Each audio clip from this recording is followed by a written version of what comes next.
All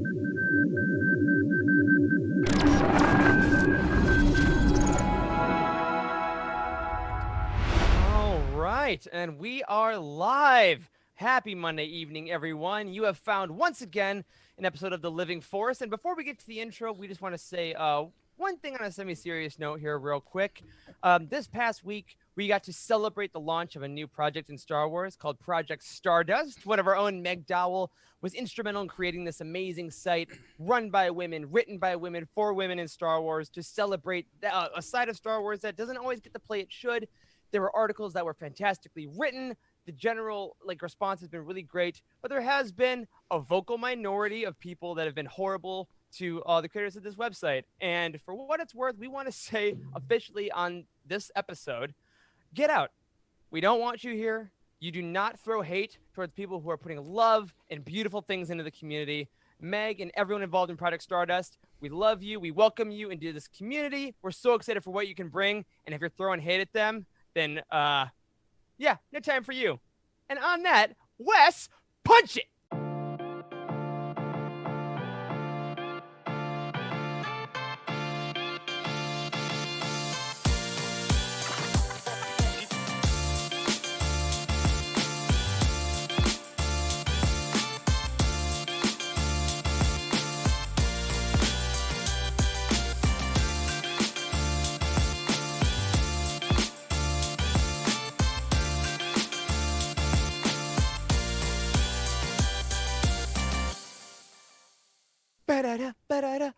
Man, I love that intro. What is up, everyone? Welcome to the Living Force podcast.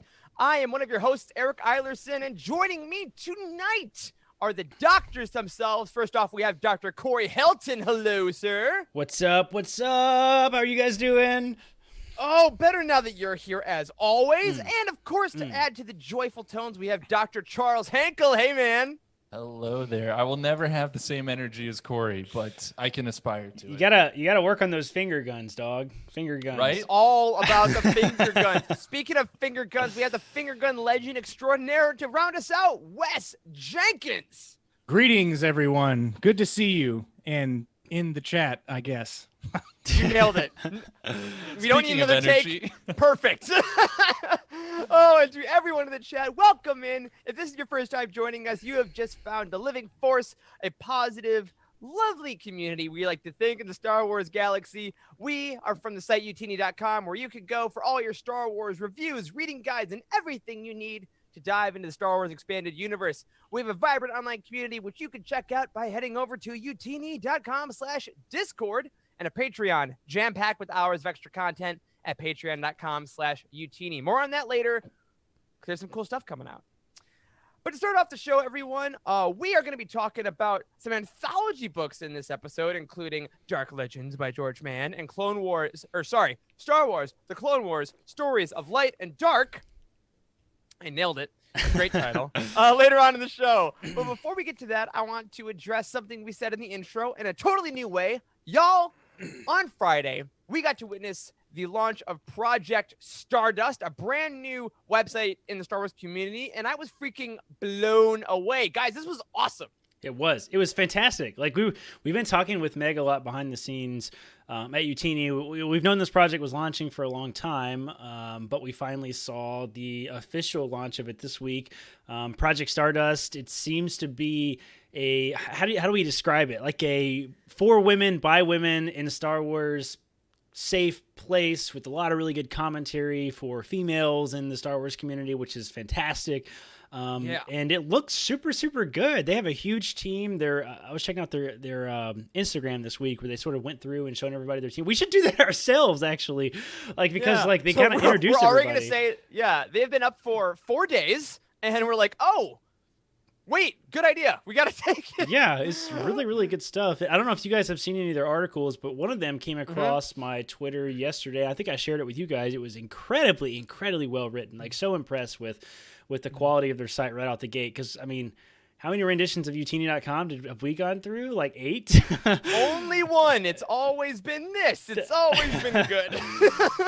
Yeah, it's really good stuff. Yeah. You guys need to check it out if you're a lady and you've ever faced any sort of opposition. How could you have not faced that in this community? I mean, and And also, I mean, just if you're a Star Wars fan, check it out, because Yeah. like this is a site certainly that is specifically aiming to be like a safe place for women in the fandom, but like it's just straight up good content. It is. And like It's if you're really a Star Wars content. fan, you will find something on there that you enjoy. Yeah, and before we go any further on that, it is project-stardust.org is the URL.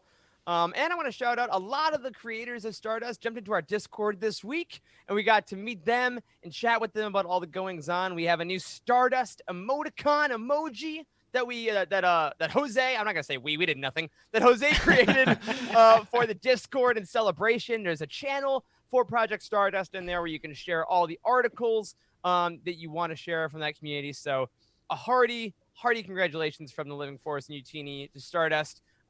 Very happy to have you in my bookmarks bar and can't wait for the content in the future.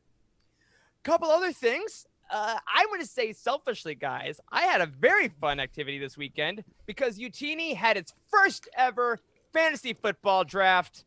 It is that time of year for the nerds and football fans, small Venn diagram to celebrate our existence. So a shout out there to everyone involved in that. We all met in the sports channel, the Discord, then we made our own league. There's 10 of us. And as the year goes on, I will be updating you guys on how people are doing for the fans in that community and stuff. It was just a ton of fun. We jumped in a Discord channel and we're talking throughout the draft, giving each other crap. It was a great time. I see we got some people in the chat right now. Emma's there, Timothy's there, who are in the league. And I really hope I do well, or else I'll be really embarrassed. And finally, everyone, a little announcement that we didn't know about. This weekend, Target, yes, the store, launched a bunch of Galaxy's Edge merchandise because no one can really go to Disney right now like we used to because, the everything. But they got a lot of merch, figures, Funkos, and 2 Target editions of George Mann novels. That's right, folks. Myths and Fables and Dark Legends have Target exclusive editions, which, to be clear, are different from the Galaxy's Edge exclusive editions that are also maybe in the park soon. It's I don't know. It's all very Yeah. confusing, quite frankly. It's a lot. Yeah, so Yeah. It sounds like we were trying to deduce this earlier in the week, and it sounds like Target is, like you said, hosting Galaxy's Edge stuff, which is interesting. Yeah. And like they also, this is why it's confusing, is that there's also a Galaxy's Edge version of the Myths and Fables and Dark Legends books, but the Target edition that's hosting the Galaxy's Edge stuff is not the same as the Galaxy's Edge Myths and Fables and Dark Legends. So there's 3 versions, we think, of this book, which is very confusing. That we know of. Yes. Yeah. And some of them contain extra stuff, right? Yeah, the Target Yep. editions all have extra stories, and I think that the Galaxy's Edge version, I believe, will have the most amount of extra stories. Target definitely has, I believe, 3 extra in Myths and Fables, and I'm not sure how many more in Dark Legends, but it is noticeably bigger. So if you want to get those, go to Target. That's it. We're not sponsored by them. I'm not giving them any more of our airtime. If only there were like some kind of organization that could maybe clarify this stuff. Maybe somebody that was involved in like the printing or something like that of the book itself. I mean, I'm not really sure. I mean, who am I to ask? Like, I don't don't know. think it's possible. Yeah, It's probably difficult. not. It's probably not. Oh, but aside from the glories of capitalism, I want to talk about some other things that happened this week. We had another very successful Youtini Star Wars game night this week. Our very own Emma took some time away from the horrors that is being in college on Zoom to play some Battlefront 2. Emma absolutely killed it and killed many things, actually. Being in Battlefront 2 was a lot of fun. Emma, we love watching you play Battlefront. We met Emma actually on Battlefront, honestly. Came into the community, and then we played a bunch, so it was cool to see Emma go back to the roots that I know you from at least, so it was very fun. Hold on here. Checking the chat, we have an official update from Boski, who says the Target versions have 3 more stories in each. The Galaxy's Edge version has 6 more in each. Targets have all been cleared out, though, sadly. So if you find a Target with these extra George Mann books, pick them up. It'll probably be on eBay at some point. I wonder if the Galaxy's Edge has the Target ones. I don't know, It's a good Maybe. question. I'm not sure either. but we'll find out. Yeah, Emma totally rocked it on Star Yeah. Wars Night this week. Like, it was super fun to watch. Emma is like a beast at Battlefront, so It's so great. It's so great watching them in her element. And this coming week, I believe on September 4th, which I want to say is Friday, we're changing up the night, our very own Andrew, who really helps out with a lot of the book review database things in the site. Great dude is going to be playing an old school classic, Empire at War. Did you guys play that game? I played the crap out of that game, actually, growing up. Like, it was the Star Wars Empire at War is how I figured out how to mod games. So it's like very much involved in like my deep my deep dive into becoming a computer nerd. Wow. Get the hell out! I'm such a nerd. Such a nerd. What kind of mod did you make? Was it just like armies of Corran Horn? So yes, armies of Corran Horn. I figured out that you could like go into the game settings and stuff and like change like certain lines of code to give you like increased unit caps and stuff. Like that game, one of the big criticisms of the game is like on the ground wars, like there's like a unit cap of like 20 people, which is kind of dumb because like a little squad takes up like 5 people, right? So I used to increase it to like 300 so you could have huge battles and stuff that was a little more realistic. So it was fun. Nice. It's a good good look game. at the chat here. We got Patrick Ortiz. Our buddy PJ Turtle says he likes the Republic at War mod as well. Yes. So you got a fellow modder here. Now that community, I was actually looking at this week that the modding community for that game is still super active, which is crazy. Andrew's gonna be playing with some, I believe, as Right. well. He He was has telling a us in bunch of them. Discord. Yeah, they got a really big remastered mod. I think last year they announced it, and it's like the game's old. It's like from 2006 or something like that, and somebody gave it like a 4K mod, so it looks really nice and updated. And I played it for like 20 minutes earlier in this week when I was helping Andrew with some stuff, and it's got replay value. It brings back some memories, so I'm excited to see Andrew dive into that. Absolutely. So that will again be on this very channel, twitch.tv/Youtini_US on Friday evening. September 4th at, I believe, 7 p.m. Eastern. We will be posting on the Twitters a bunch. And speaking of things that are coming up this week, on Saturday, Conja Book Club, which if you haven't been following along, is technically our newest show, featuring Adam and Timothy and Patrick, are going to be starting a new book, everyone. They just finished up Revenge of the Sith, the novelization, which we all love so much by Matthew Stover. If you haven't been able to follow along in the Discord live show, we do release those on Patreon, so I highly recommend you follow along with those. But this Saturday, they will be starting the new book. Again, this is where they split a book up into 4 weeks. It's a very traditional book club format. You read a couple chapters, you listen to the show, you read some chapters, you listen to the show. This Saturday at 4 p.m. Eastern, they are starting Bloodline by Claudia Gray. A new classic, I'd say, right, guys? I think that's fair to say. Yeah, I think so. I really enjoyed the book. political discussion a week or two ago with the guests we had on. That was a lot of fun. Yeah, absolutely. So definitely go check them out on the Conja Book Club. Even if you haven't made a deal with Conja Book Club, it doesn't matter. Corey, can I throw it to you now, please? Because now that we are starting September, we have a ton of updates to our Patreon. What is changing? What new stuff is coming? What do we got? Yes. So we've hinted at this a little bit over the last couple of weeks that we're majorly updating our Patreon tiers. We actually brought Timothy on board, which you guys saw a couple weeks ago as the Patron of the Week. We brought him on board to the Youtini team. He's particularly well equipped because he's been a patron for a long time, and like I really wanted sort of an inside look, and I sort of pitched it to him like, hey, do you want to come on the team and maybe help us improve our Patreon a little bit? And man, he's been crazy busy, hard at work, like updating the tiers, like coming up with new show ideas. Like Conja Book Club was one of his ideas, like really fantastic stuff, and Tim's done incredible work behind the scenes, and we're finally ready to launch like 2 months worth of work on our Patreon tiers. So we have a couple new tiers that I'm just going to walk you through really quick. Wes, if you want to throw up that screen share scene, we can kind of walk through these really quick.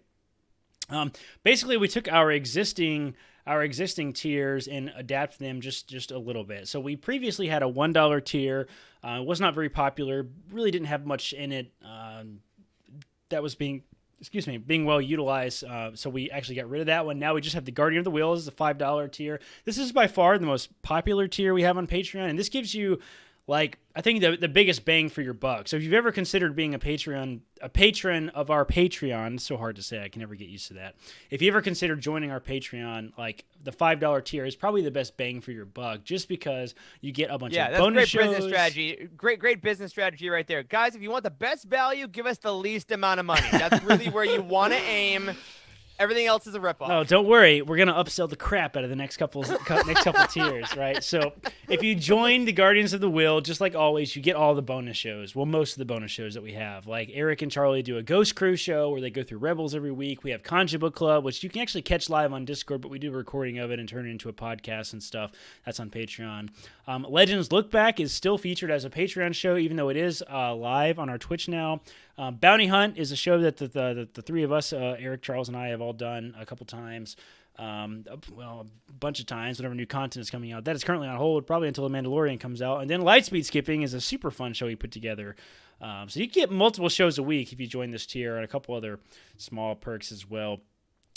Going up through the other tiers is really where the biggest change occurred. Some new things for the $10 tier.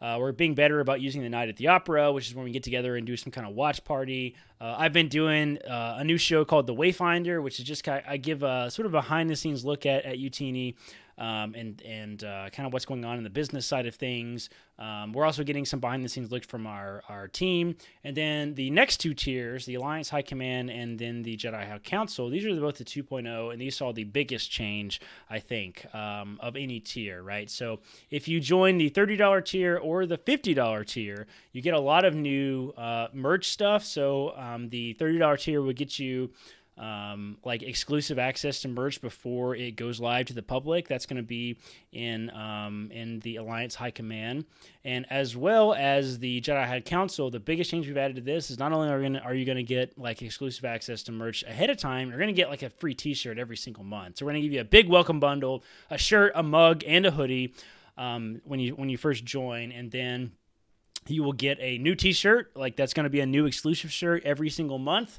As well as a 25% discount off of everything in our merch store. And that's the staff discount. That's what we give to all the Youtini staff members, is the 25% off, which is basically completely eliminates our profit from that. So we're basically giving it to you at cost, right? So we get a lot of really big stuff if you join this highest tier. I mean, $50 a month is a huge chunk of change. We fully realize that. But like we consider you like basically on the board of directors at Youtini if you join the High Council. I mean, we really try to communicate with those folks pretty often about what they want to see. We talk to them a lot in Aftermath about what they want to see. And we try to make sure that this tier has really got a lot of value in it. So those are the new big changes. I know it's a lot of technical information. You can check those out at patreon.com/Youtini and see all the new tiers. But Tim has been hard at work at that, and I really appreciate his help there as well. Absolutely. Tim has been just so incredible putting all that together, and I'm so glad to finally push it out. And stay tuned. Next week, we will be announcing new Patreon goals, including roundtables, film commentaries, and more. So stay tuned. We like to create stuff.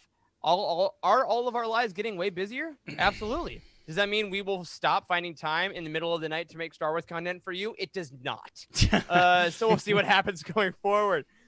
And like we said, just as a reminder, in the Patreon feed right now, you're going to find Conja Book Club. You can find Lightspeed Skipping, Bounty Hunt, where Heather, our very own Heather Goldman, just put up the first Bounty Hunt episode in a few months, where she interviewed Dominic Pace, who played a bounty hunter in The Mandalorian.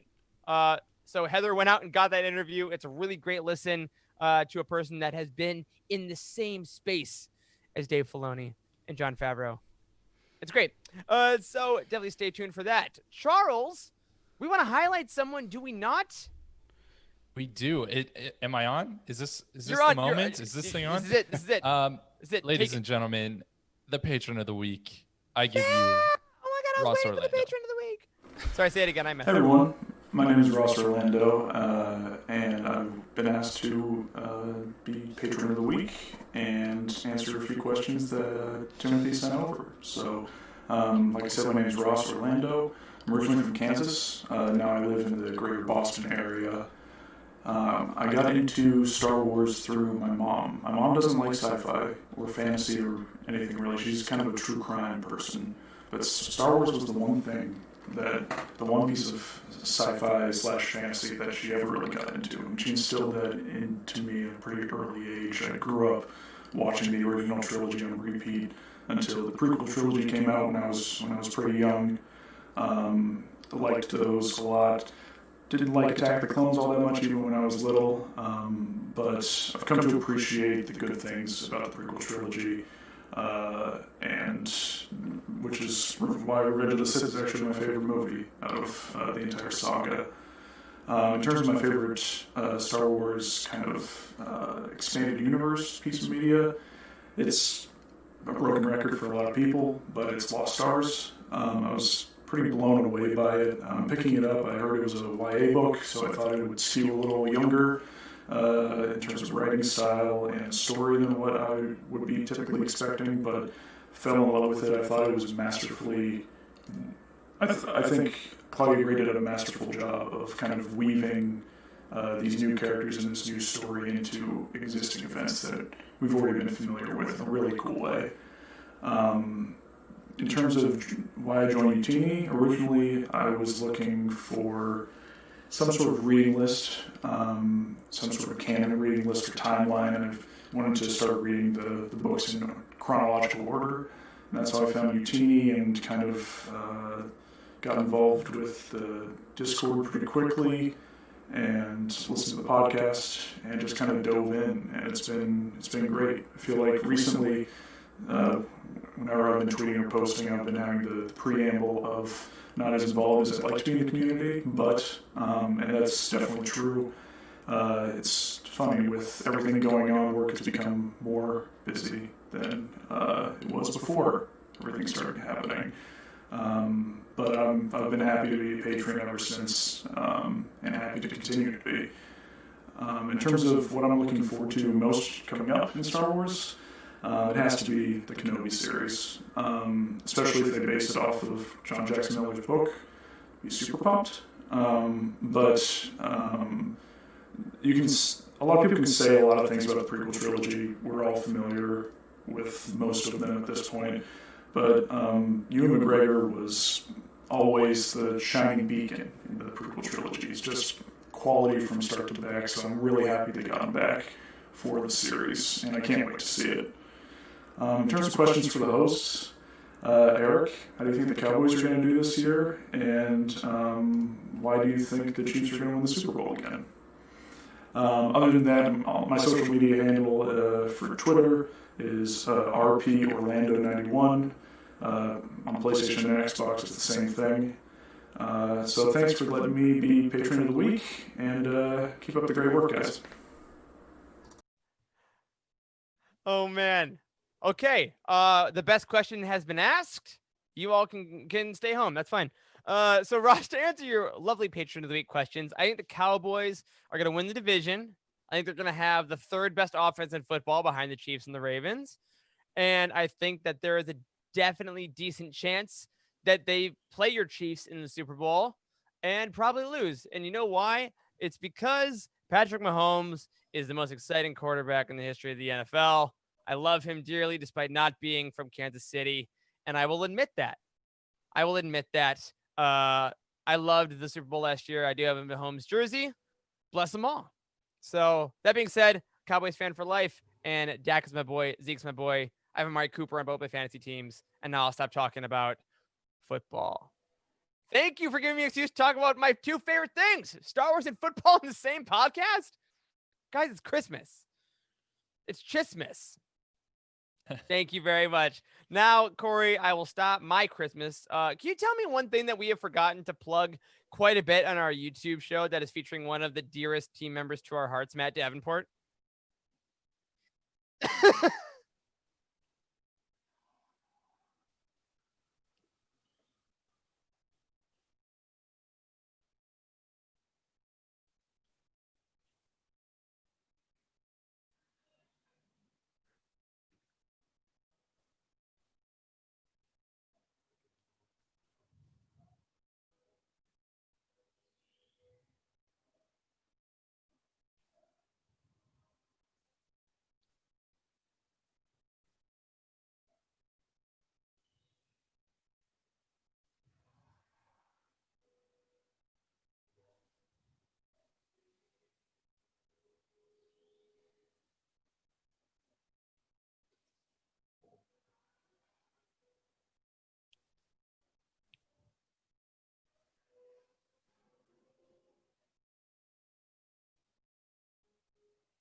I am wearing it.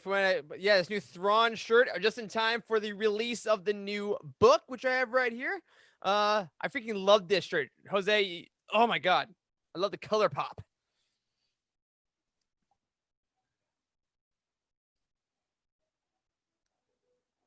Yeah. And fun fact, that's Corey's eye. That is actually Corey's eye. That we It know might be of. true.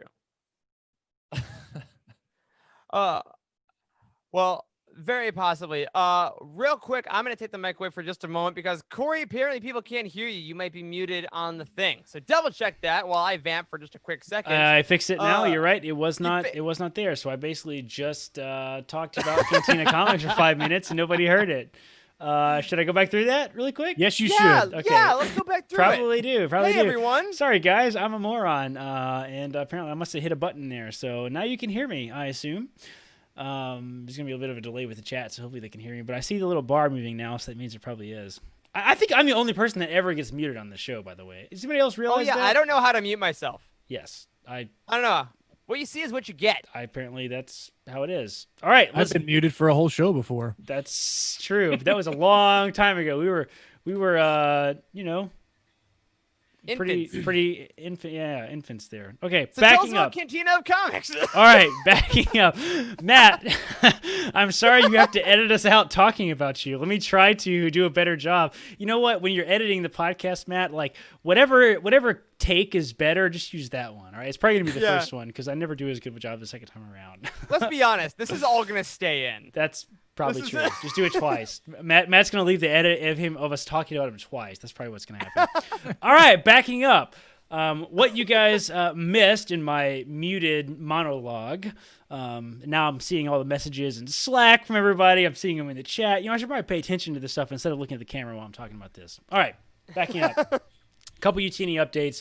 The biggest of which is we have a cool new YouTube show that Matt Davenport, the lovely Matt Davenport, as I think I said, him and his wife have been putting together for a couple weeks now. And it's called Cantina of Comics. So on our YouTube channel, you can find this. Matt is really into the comics.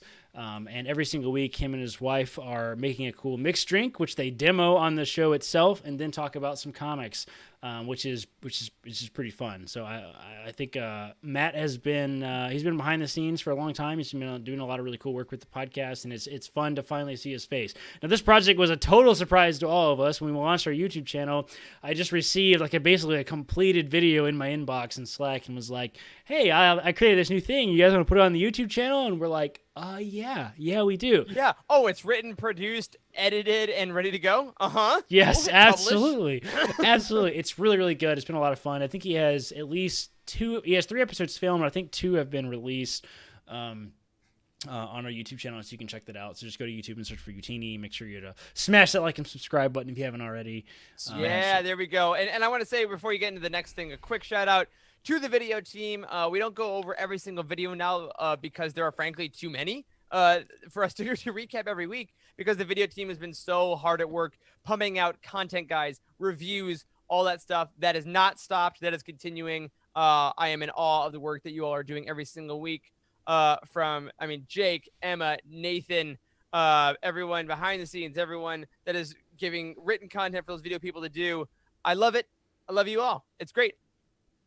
The end. Corey, continue with what you were saying. Yes, you guys probably kind of figured this out already, but the other update I was giving is we have a couple new pieces of merch out that we actually highlighted a couple weeks ago. The new Thrawn, the new Mustafar, and the new retro shirt for Legends Look Back that we all have out. Eric, you are wearing the Thrawn shirt, which we released in Yes, honor with of the new the Thrawn eye. book, which looks fantastic. That is not my eye, as the joke was made a moment ago.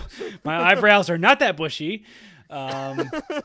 And that's that. Right. But It's we just are right. running a promo right now. If you want 15% off, you can use the code Thrawn15, THRAWN15, and that give you 15% off in the entire merch store if you want to pick up that sweet, sweet Thrawn book.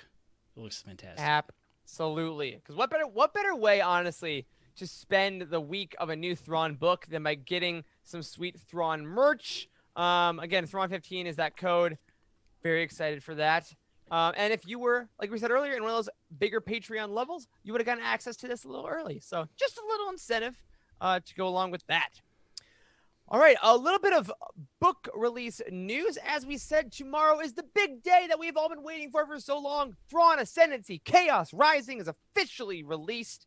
This is going to be one people are talking about for a while. I can guarantee it. If you're watching us live tonight, be ready, everyone. My written review goes live tomorrow, and a video review will be coming this week as well. I can't wait to hear what you all think about the book. As soon as you're done with it, make sure you head over to that book profile on Youtini and add your star rating.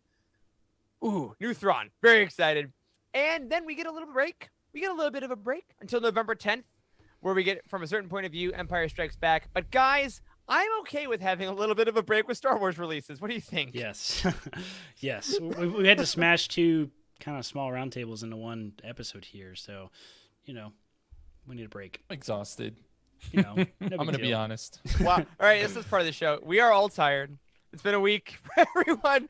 But that won't stop us because we want to talk about some books that you all have been reading. Charles, can you talk about some book reviews we got lately at Youtini.com? Yeah. I mean, we have these things roll in all the time, and it's always fun to take a minute to pause, look back at a few of them, and see what people have been reading recently, whether it's the new stuff or whether it's some old stuff. So we got a few we want to highlight this week. The first one comes to us from Adam T, and he is reviewing Dr. Aphra, an audiobook original by Sarah Q, and he gave it 5 stars. And he said, after the success of the Dooku Jedi Lost, that's right, that's how I refer to it too. It's like Ohio State. the Dooku Jedi Lost. Absolutely. I wasn't certain that the follow-up audio drama would be able to match the quality and excitement, but I was 100% wrong. In fact, I would say Dr. Aphra surpasses Dooku Jedi Lost. Having only read the first 2 Aphra comics, I came into this with a relatively clean slate in terms of knowing the general storyline and the characters involved, which I believe only enhanced the experience. The storyline was enthralling and had me wanting more. As always, the droids are a high point, and I love the feeling that you could never quite trust Aphra's version of events. Overall, another fantastic audio drama that has me begging for another. So thank you, Adam T. We agree. Go listen to our roundtable where we chat all about that if you haven't heard it yet. Eric, do you want to take the next one? I would love to. Going right into another book that we are actually going to talk about tonight. We have Lando reviewing Dark Legends by George Mann.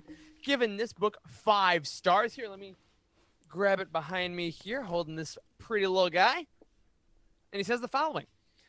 I have yet to read Mann's Myths and Fables, as I am waiting for the Galaxy's Edge exclusive version. Fair enough. However, I could not wait for any potential exclusives of this book, as the excitement for scary Star Wars stories was too much to fight back. I love this little book of creepy stories. I love anthologies, so an anthology is some creepy and dark stories that don't require much previous knowledge or a lot of effort to dig into and understand was a no-brainer to me. What's most fascinating to me about this book are some of the new perspectives on how we get of other characters and places that we haven't considered yet. One story captures the paranoia of an Imperial officer who could at any minute upset Lord Vader and be choked to death.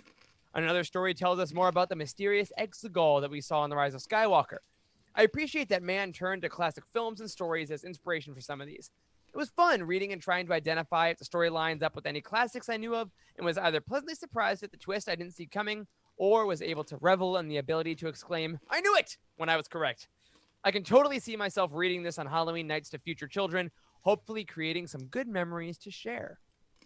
Absolutely. We are obviously huge fans of George Mann himself. We can at least just start there. We have interviewed him now twice on the show. If you haven't listened to either one of our chats, definitely go back and listen to those. Charles, loveliest man in Star Wars? Easily? I think so. Loveliest man in Star Wars, like with 2 N's. That's Hey! not even up for debate. But with 1 N, it's also debatable. He's a great guy. So great review. We do have a third one from Mr. Rob Neese, Corey, or Wes. How about Wes? Wes never reads our reviews. I'll read Wes, it. you want to read this review from Rob Neese? I'll do it. Rob Neese, I hope you don't spoil the book for me because I'm almost done. So Rob read Poe Dameron, Freefall by Alex Segura. He gave 3 stars. So the title is Free Flying and Falling for the Wrong Gal. Some Star Wars books hit you in the feels, like Lost Stars. Some deepen our understanding of the saga, Revenge of the Sith. And some come out of nowhere to take you on an unexpected adventure, Most Wanted. This one touches on elements of all three of the above without really committing to any of them. I enjoyed reading it, to be sure, but on the whole, I don't feel it will merit a reread anytime soon, or ever. Poe is much younger in this book. In fact, I don't think he's even turned 17 yet by the end, so it's hard to judge his actions like he would a grown adult. He does have some silly things, like the Yavin 4 equivalent of running away to join the circus by just kind of haphazardly joining a criminal syndicate as one does.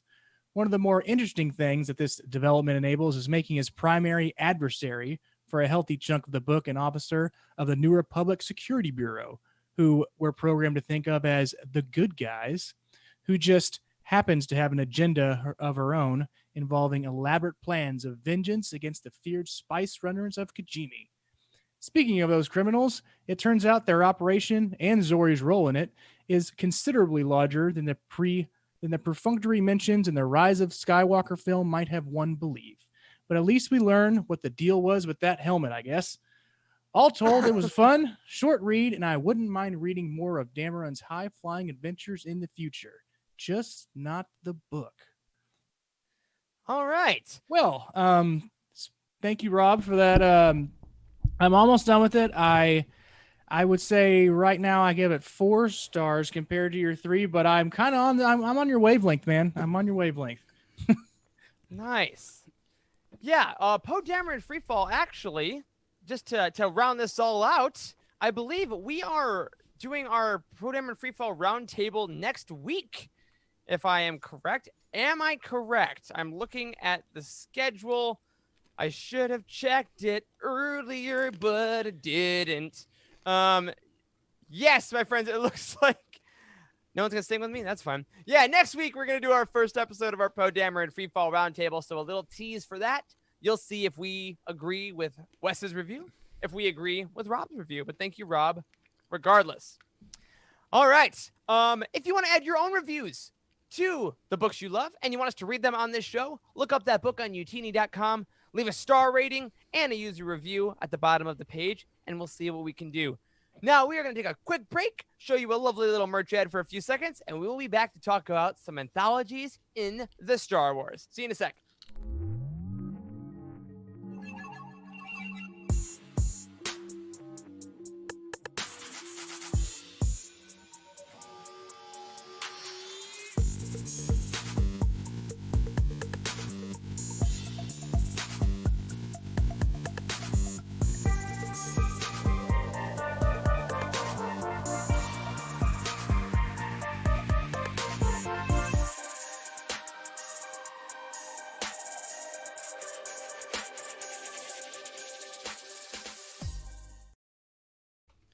All right. Oh, and we are back. Oh, those little lo-fi sultry beats. Never get tired of them. Hi, everybody. How you doing? Corey, Charles, Wes, are you back with me? Are we here? Yeah. Are we together? We're here. Ready to party. Ready to party. Oh, we're at a party. All right. Well, we are partying. Wow. I'm sorry, everyone. I didn't know Charles didn't party. I'm sorry. I apologize on behalf of the Living Force. But we are here to party like all the cool kids do with books. That's right. Books. We are here talking tonight about anthology books, because in the past couple months, we have gotten 2 very notable anthologies, including the aforementioned Dark Legends by George Mann and Star Wars: The Clone Wars, Stories of Light and Dark by some various authors. So what we want to do tonight in this little main segment. Also, hello, Cheryl. Cheryl just jumped in. Hi. Always love seeing you. We're going to go through each book, not do a huge roundtable on them, but we're going to discuss maybe some of the stories that we liked, maybe discuss why we liked them, why we didn't like them, and kind of what place anthologies have in Star Wars. Does that sound okay, guys? Does that sound like a fun way to spend your Monday evening? What if we said no, Eric? Well, then Wes would put the 3 of us in a separate screen and he would go away. Excellent. But to start out, guys. See you, Corey. Oh, visual humor for our audio friends. That happened. So I want to go around the horn first and just ask you guys straight out, which one did you prefer out of Dark Legends and Clone Wars? For our friends that didn't read them, As we said in the review section, Dark Legends is George Mann writing a bunch of horror stories in Star Wars that may or may not be canon, depending on your thoughts about that. And Clone Wars Stories of Light and Dark were a bunch of authors writing singular stories from the Clone Wars in their own voice. So, Corey, I'm going to start with you. Which of these two did you find yourself enjoying more as you read? Well, I definitely like, spoiler alert, I have not finished either one. Like, I got through a little bit of both of them, but I didn't actually finish either one. And I don't think I actually finished Mann's first book either. I just didn't quite get through all the way through it. It's such a short read. Like, it's easy to read, like, one chapter and then kind of put it down. But I didn't finish either one of these. But in general, I definitely preferred the Dark Legends, I think, to the Clone Wars Stories of Light and Dark. Like, one of the small pieces of criticism I think that the Clone Wars book has gotten has been that there's not a lot of original content in there. There is a good deal of kind of virtually word for word Clone Wars episodes, which, if you've seen it a couple times, like most of us have, then, it's kind of like, all right, did this really need to be a book? Kind of, in a lot of ways. So, but Mann is fantastic. I'm a big fan of his work in general. I like Dark Legends a lot.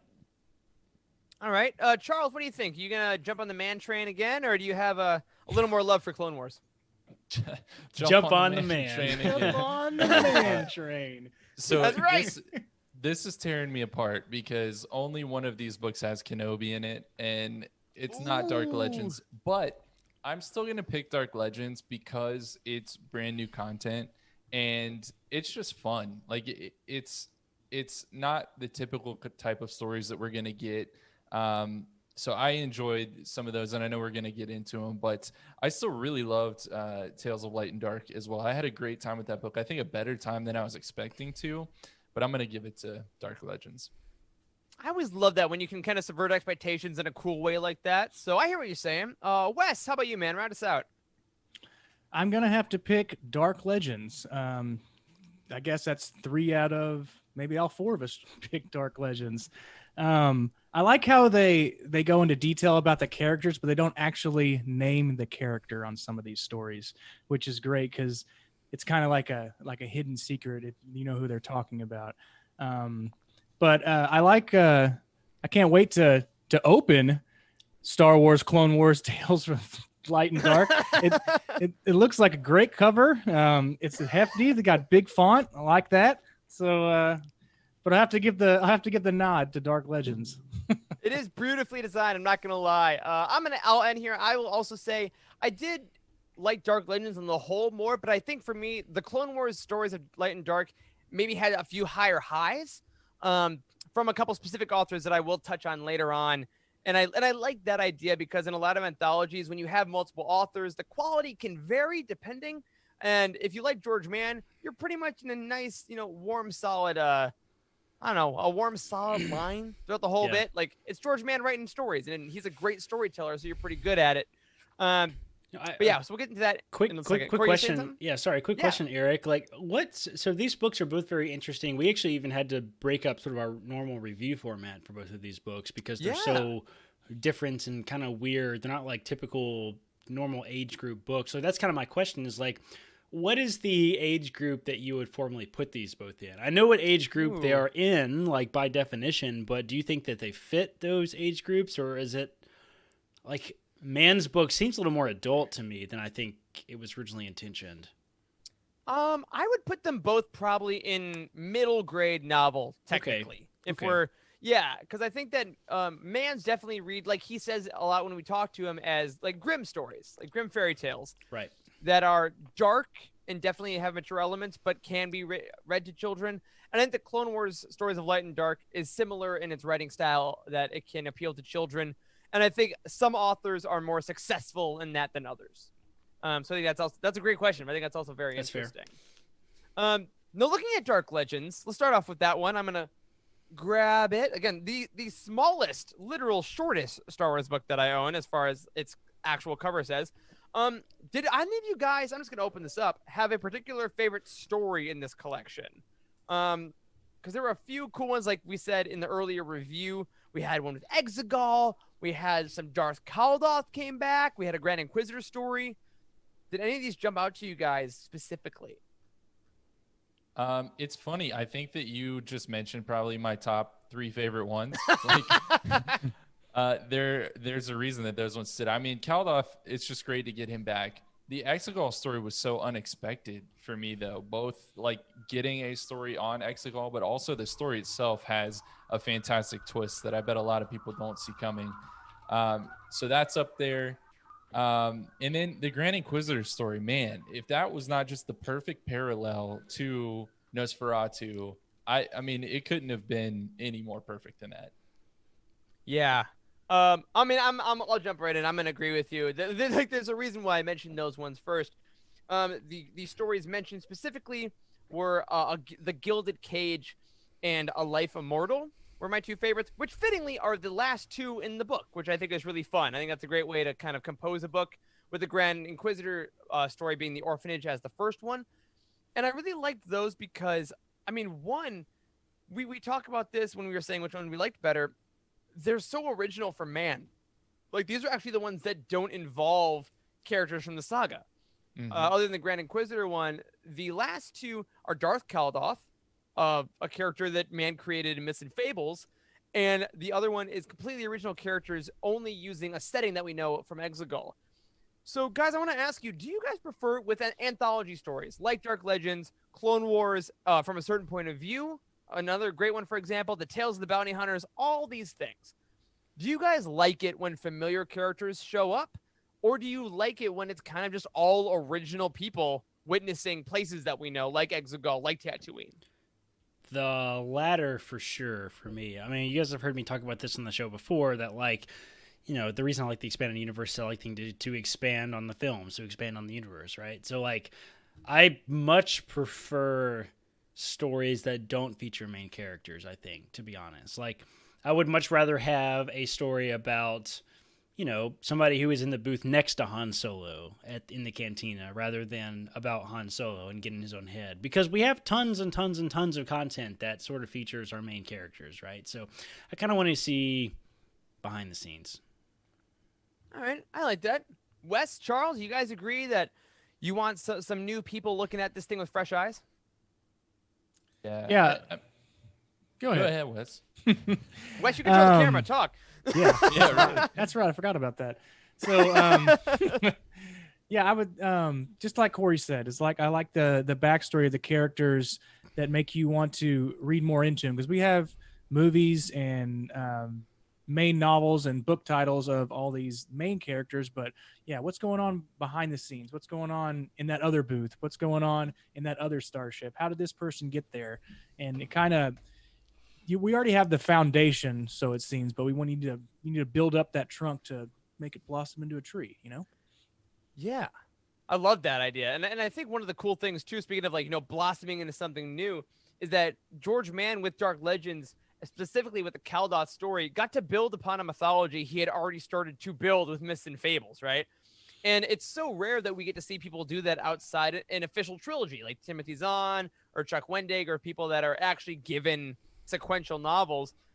Anthologies are kind of unique like that. And I think the coolest stories that we see are ones that pick up obscure characters from other fiction and give them their next chapter when we never thought we would get one, you know? Like, I think getting a cool Obi-Wan homage is really great, but it's like, oh my gosh, that background character from Tales of the Cantina is also in Tales of the Bounty Hunter or something. Like, that's like quintessential expanded universe to me, like you were saying, Corey. I think that's a great way of putting it. Yeah, totally. Yeah, huge fan of that. Now, I want to ask you guys one more thing about Dark Legends specifically before we get to Clone Wars and then comparing the two a bit more. Comparing this to Myths and Fables, Charles, I want to throw this to you as someone who loves man's work, especially as much as I do. Do you think Dark Legends works better than Myths and Fables? Do you like Myths and Fables a little better, or do you think it's hard to compare the two?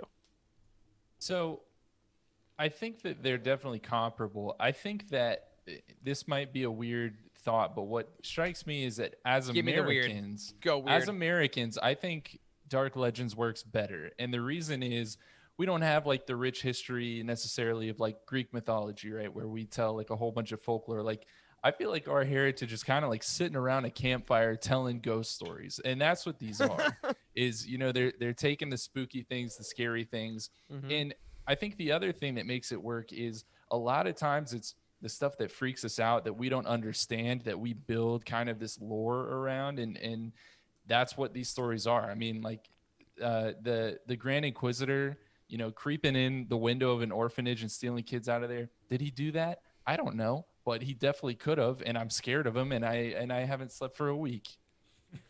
Yeah.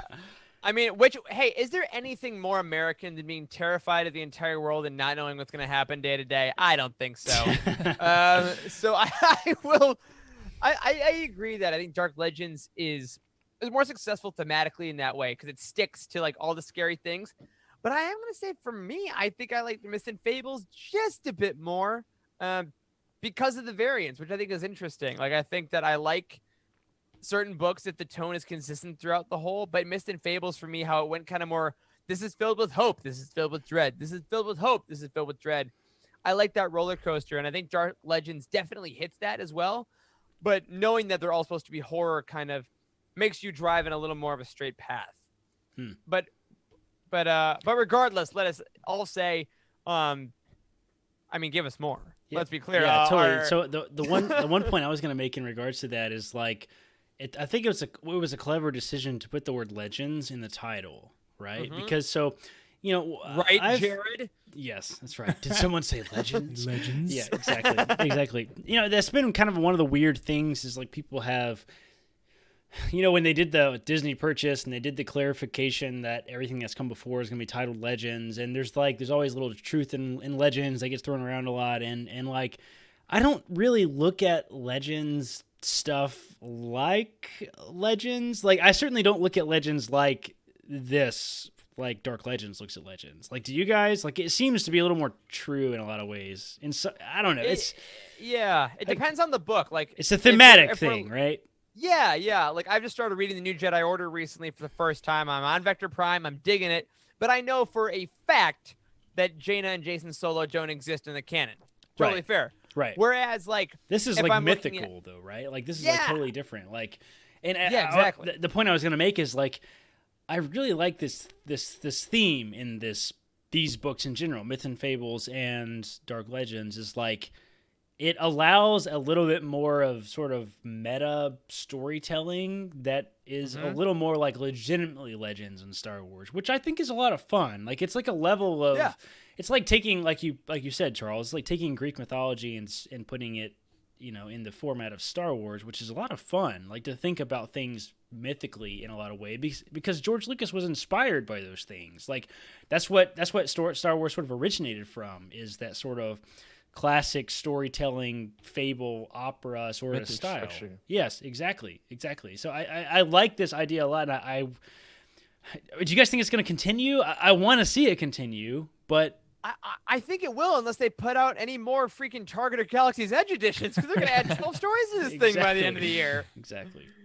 Yeah, I definitely think we will. I think that having these as like guideposts, like one a year, maybe, like here's another little bit of short story thing for the kids and the adults, like just feed them to us little by little. And I think that anthology books are really good for that, frankly. Totally. These stories, like, they stick out to me a lot. Like they're like ingrained in my memory. Like the dragon story in Myths and Fables is like that is in my head, man. Like I frequently think about it. Like it comes up and like I'm just like I can't forget it. It's weird that stuck to me, but I cannot remember details from things like Bloodline or Lost Stars unless I go back and read it again. But something about this storytelling format just has like lasting value, which I find a lot of fun, quite frankly.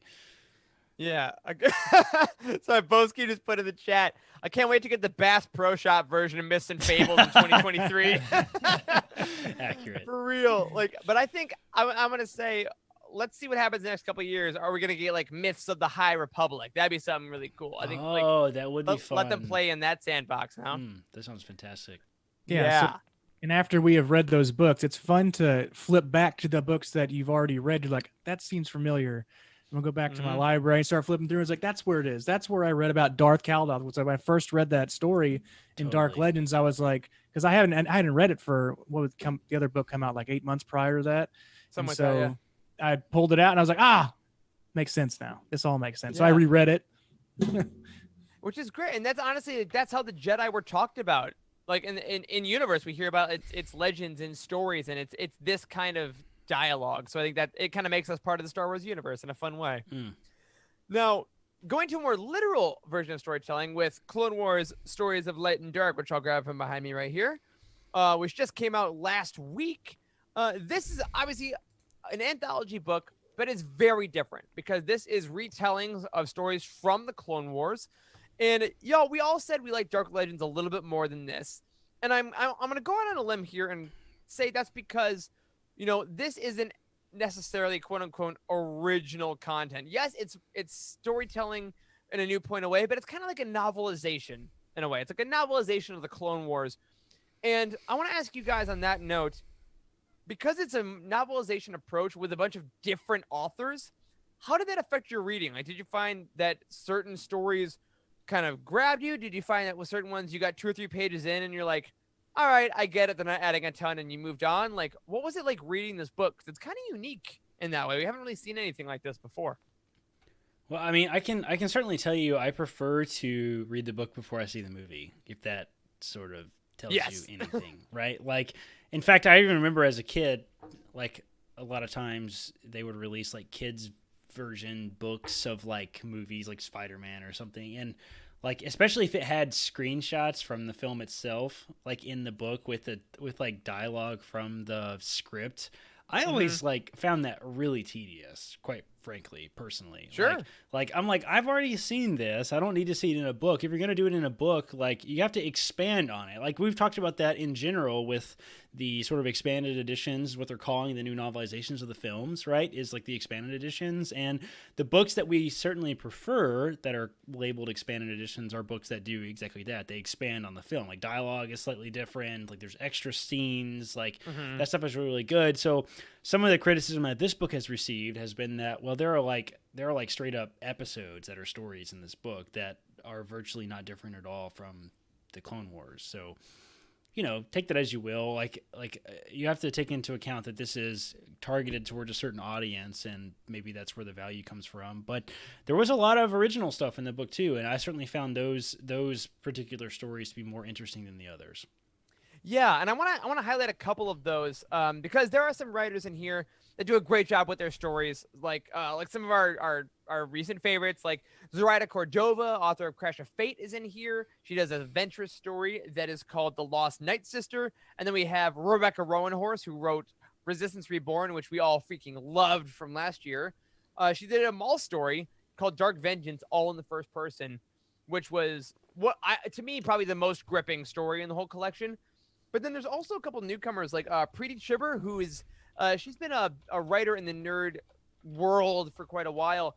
But their first Star Wars work, she did Hostage Crisis, which is that episode of the Clone Wars where Padme and Anakin get locked in the Senate building by Cad Bane. And we saw a lot of Padme's point of view of that episode, but she writes Anakin's point of view of the same episode. And I love that because that's what I really like when this book does. It's like, this plot, but the camera was focused here. So what if we tell you what was happening over here instead? And I think that's what made this really interesting. Same with Pursuit of Peace by Anne Ursu, which is another Padme story. Hilariously enough, like both the Padme stories I think are really, really great. And I think that's where they're able to shine. The authors that took that challenge and decided to say, okay, I've seen this episode. I know these characters. But what's interesting is not what Dave Filoni already made. What's interesting is not what I already saw on screen. What's interesting is what's going on behind all of this. And I think that, branching even off of that, the choice to bring some of the Clone Wars actors back to do the audiobook was such a great idea, because there's a reason that Rebecca Rowanhorse story, I liked reading it, but listening to Sam Witwer do that story was one of my favorite fictional moments of 2020. I mean, Charles, did you listen to the audio for this one as well? Yeah, and I mean it is chilling. I think I've gone to the dark side here in my You have in my the video. Yeah, you have. feed here, guys. We're getting late. But Sam Witwer, his work as Maul is just absolutely incredible, and he did a fantastic job on this as well. And this is what's nice about having a canon, right? Is that everything is connected. We can get the same people back for multiple projects like this, and that one. And I'm gonna throw out my vote for Kenobi Shadow as well.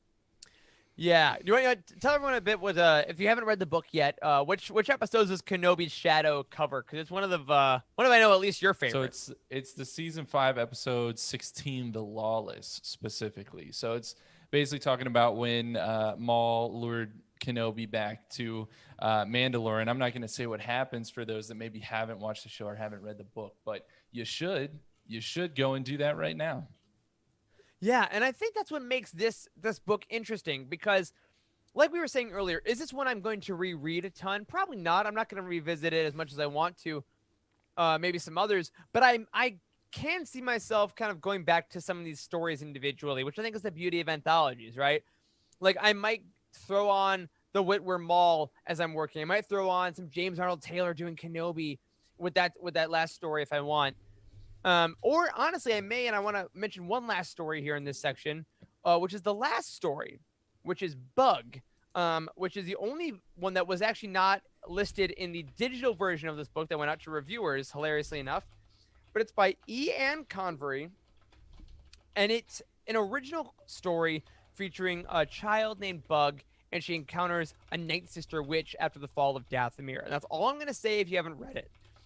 But it's cool because it showed me, oh my gosh, this is how we can further Clone Wars past season 7. This is what we can do. We can get these books that have this feel of the series and bring in some mythological parts of it.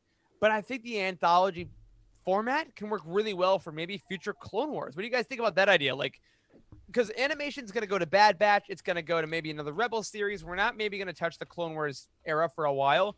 But could we get more anthology stuff, or would we want that? What do you think? Absolutely I want more. I mean, look at how excited we got every time the Clone Wars came back, you know. Right. When season 6 came out on Netflix, then when we got season 7 that came out on Disney Plus, when this book came out, honestly I was excited. So give me more. Yeah, I'm all about anthology books. Like, I think they have a certain value. Like, I don't think they necessarily have a lot, like the hard-hitting story points, like reread value that a lot of Star Wars books have, like some of the novels, like Thrawn and stuff like that. But like, I think that they have a sort of level of entertainment to them that really make it a lot of fun. That, you know, I almost wonder if some of the short story anthology books would be good first reads for people, like if you've never read a Star Wars book, because there's short stories. They don't require a lot of commitments. They like they can at least kind of answer the question, do you want to explore the universe, right? Like I'm kind of imagining handing one of the old Legends books, like the Cantina book or something like that, to somebody for the first time. That might be a good first choice, actually. It's funny. Yeah, and like this Clone Wars book, obviously, as a middle grade novel, it's also been talked about online as a book to kind of give to maybe either a younger kid or someone that maybe hasn't watched the Clone Wars yet or something like that, to kind of introduce them to this vibe, introduce them to this is what Star Wars can also be. So maybe like, you know, that books like that are geared towards people like that, if they love them, that's awesome.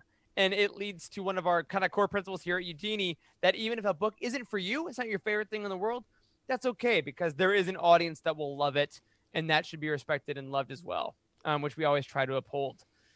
Now, before we get on out of here, as we are about to do, this has been a lovely time. I love hanging with you guys.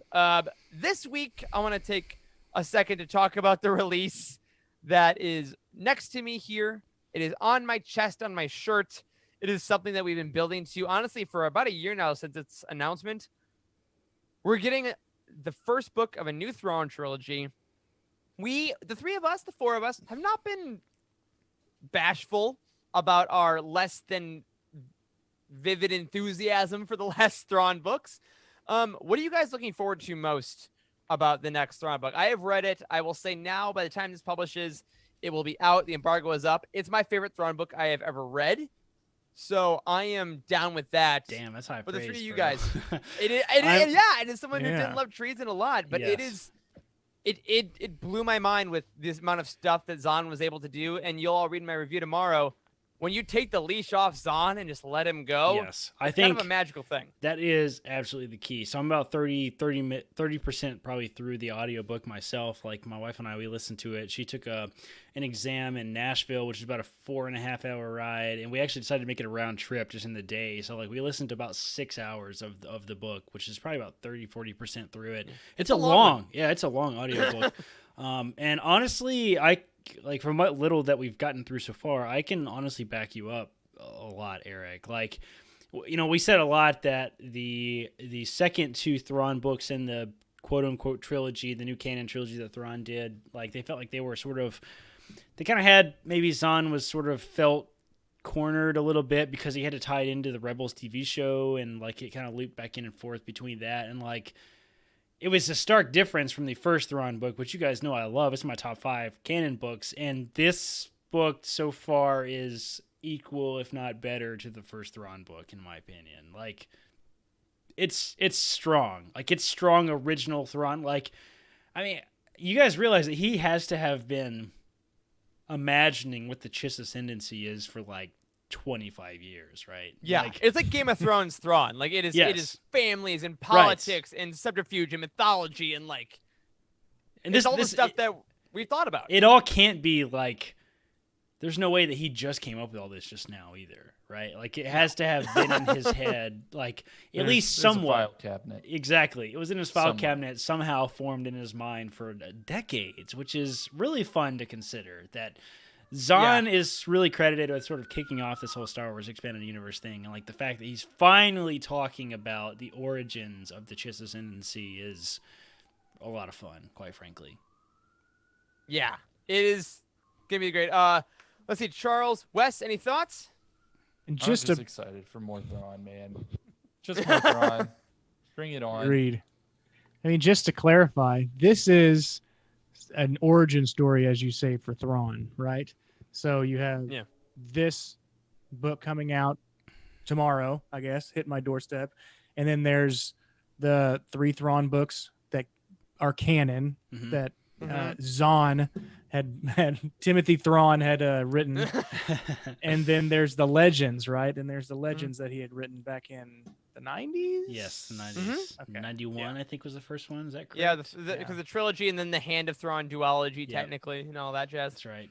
You know, speaking of this, no, I'm not sure. Do you guys follow Timothy Zahn on Facebook? This is a random question that I literally just thought of. Yeah, because he's been So- sharing some really cool stuff. Yes, so he's been doing these weird sort of posts lately, and he like titles them like memory, and he like recaps something of like his most like recap something about writing one of the Thrawn books. So you guys vamp for a second. I'll see if I can pull one of these up because honestly, it's worth sharing because it's a lot of fun. Let me see if I can find one. Yeah, yeah. Here, that's how we'll close out tonight's show with one of those memories, and it's a fun little writing exercise for Zahn because the book of Thrawn Ascendancy Chaos Rising here. I'll put my blue pages here. For all you that are yes. watching live, it does have the little blue borders and on every page. It's pretty cool. So distinguished. But the format of the book is the main story, and then every so often you'll get a memory chapter that will be earlier in Thrawn's life. So I think that's got to be. See if you'll see there. I'll cover up some text, but it's got this little thing that says memory on it, and it'll go through an earlier part of Thrawn's life. So I guarantee you, Zahn was like, "Oh, cool, I'll do that. I am Timothy Thrawn, so I will now go through my own memories." And see what I can add. So Corey, were you able to find any of those while I was vamping masterfully? And to you know, I'm like already excited to talk about Thrawn. I can't wait till when we do this. When is this book? Like, so we do it about 30 days after release. We do a roundtable about 30 days after release. Everybody's got plenty of time to read it and that sort of thing. So when are we doing? Do you happen to have the dates in front of you, Eric? When we're doing the So official I roundtable? actually do. I have the roundtable dates. So the next 2 weeks are Poe Dameron Freefall. And then we have a couple weeks of just regular episodes. That's right, folks. We don't just do roundtables.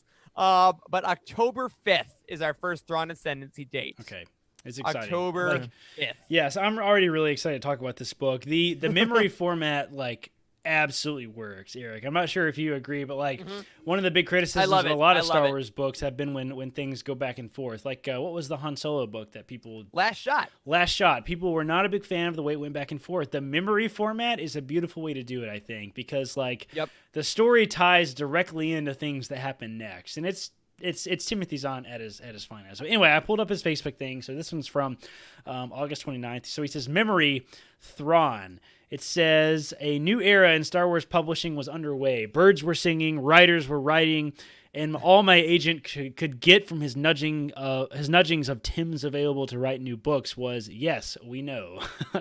Clearly, I was the old guard, as they had fresh new talent on the front.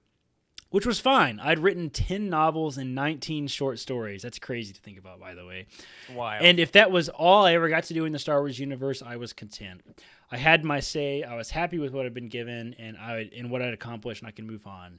Enter Star Wars Rebels. They flew me to San Francisco to drop the news on me that Thrawn would be the new featured villain in the 3rd season, and later also the 4th. Could have been a phone call, but okay, fine. I get the drama. All right. It says they flew me to San Francisco for the news to drop the news that Thrawn would be the featured villain in the 3rd season, and later also the 4th of the animated TV show. To say I was surprised, excited, and honored would be like saying the Pacific Ocean is wet. After the initial shock of that died down a bit, they told me they also wanted me to write a book detailing Thrawn's rise through the Imperial ranks to the point in the timeline where he entered the TV show. Thrawn was probably intended to be a standalone, but when the book sold out at the 2017 celebration, I was soon asked to do a follow-up. Tomorrow, Thrawn Alliances. So he's done these. You guys need to check this out. It's a page on Facebook. It's Timothy Zahn, his name of the page, and it's got a lot of cool stuff on it. But like he's been doing these like once a week or once every day or something, and he like highlights some memory of his publishing career, which is really, really cool to go back to the super old stuff, like in the 90s when he's talking about like how, like if you guys remember that episode with John Jackson Miller, like where he really went into like the nitty gritty of what the publishing world was like and how it was like kind of fly by the seat of your pants. Nobody knew what was going to happen. Like it's fun. It's really fun to hear his insight because like he's really been around since like the beginning. And I don't know. Yeah. I have a lot of respect for Timothy Zahn, and like I think this new book trilogy is like, I think people are already gonna laud it the way that they do like the original Thrawn trilogy. Yeah, I think we're definitely going there. And also, if you want a little more insight, and you're listening to this either on Thursday on the Patreon feed or Friday on the everywhere wide release, on Friday night, Timothy Zahn is doing like a live webinar type thing with Tom from Del Rey. And you can go, I believe, on the Del Rey Book Twitter is where I found it. I'm sure it's not hard to find. There's like a registration link where you can like basically sit in on their Zoom call, and Timothy Zahn will talk about publishing, and they'll talk about all kinds of Star Wars stuff. So if you want to start your weekend off with some Thrawn action, definitely go check that out. And of course, y'all, over at youtini.com/Discord, we are going to have a channel all about Thrawn Ascendancy. I can't imagine how many messages there are going to be in there throughout this week. Gosh, it's gonna be go in there, insane. Have some fun with some fellow Star Wars fans. I can't wait. But my friends, we're going to have to wait just a little while longer because that is going to do it for this week's episode of The Living Force.